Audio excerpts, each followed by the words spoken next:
ఒక్కటి జ్ఞాపకం పెట్టుకోండి, ఏమీ చదువుకోనటువంటి వ్యక్తి చేసినటువంటి నేరం పట్టుకోవడం చాలా తేలిక. ఆరితేరిన గజ దొంగ కూడా కంటి చూపు తగ్గితే దొరికిపోతాడు.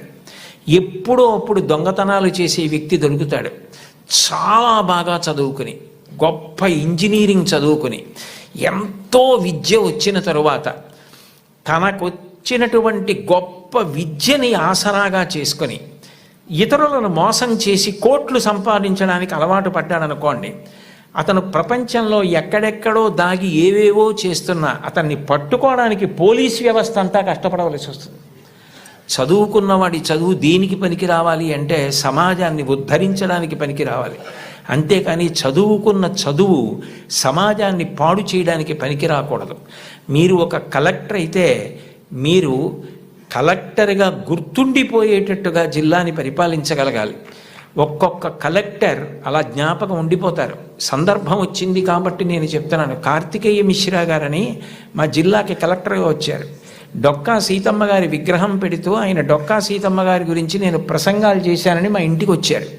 మా ఇంటికి వచ్చి ఆయన వచ్చినప్పుడే నేను మంచినీళ్ళు బయట నుంచి కొని తెచ్చుకుంటుంటే ఆయన చూశారు. ఏం గురువుగారు మీకు మంచినీళ్ళు లేవా అని అడిగారు. అడిగితే నేను అన్నాను, అయ్యా మాకు ఇక్కడ మంచినీళ్ళు లేవండి, ఉప్పు నీళ్ళు వస్తాయి, అందుకని మంచినీళ్ళు కొనుక్కుంటూ ఉంటామన్నాను.